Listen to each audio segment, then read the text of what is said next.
In Rainbow Six Siege, you can shoot through shit. Furniture, walls, and toilets can all be grat-tagged. Most props act similarly and let bullets pass through them, but some props are, in fact, what I would call a null prop, that delete the first bullet that passes through them. I made up the name null prop. I thought it sounded cool, and it does.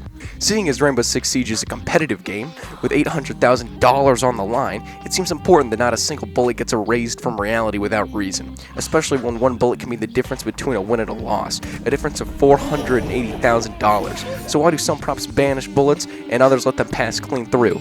Let's look at the props afflicted and see what they have in common, and then look at the other props that are not affected and see if they have something else in common. For the null props, a computer tower, some plates, a table lamp, a toolbox, an ashtray fully ashed, and a telephone. These things have straight up nothing in common. Perhaps it will become apparent with non-afflicted items, these being everything on the desk in bank and a computer monitor.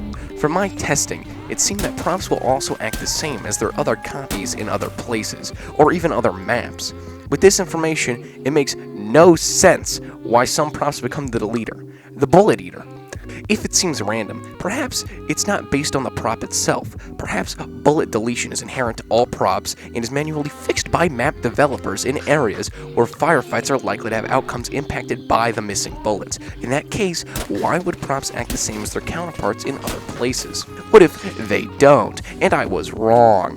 What if most act in the same way because certain props tend to be more hittable, like a monitor compared to an ashtray? In a room on Border, there are two toolbox eye. One is out of the way, unlikely to be caught in the middle of a firefight. The other one is on top of a piece of cover in the center of the room, right in bonking range. So I tested it, and the results were not what I was expecting. They behaved erratically. If I aimed through the middle of the toolbox, the bullet would enter reality too. However, if I aimed higher than the center, it would stay in this plane. Ooh, epic, ooh, haha. Why would that happen? It might be helpful to know about bullet penetration and how it works in Rainbow. Bullets can only go through two surfaces. Then after that, they can hit a third, but just give a little touch, a little rub, small touch, won't go through. How is that relevant? Yeah, maybe the bullet is hitting the same prop like pow 3 times, so it can no longer go through. If that's so, then why would the toolbox be inconsistent? Stop asking questions, goon bitch. If you look at how it breaks into 4 pieces.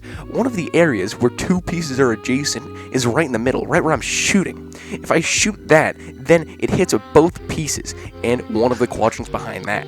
3 strikes, it's out, baby. If I shoot above that connection, it hits both top pieces. After 2, it still has the ability to hit a player, so it does. But what about other props that don't delete? Most of the props just don't have the ability to be hit 3 times. So what about the computer monitor? When broken, you can see a ton of parts that should all be hitting the bullet and stopping it. The computer monitor is so big that map developers probably did manually fix it in some way so it didn't stop bullets. Something that big, especially in CCTV, could be super problematic. So my great mystery ends. An epic tale, baby. Something for the ages. But the other props are still messed up. So, Ubi, what if you, gave your game a little, fixed your fucking shit-ass game? My toes hurt so bad. Oh.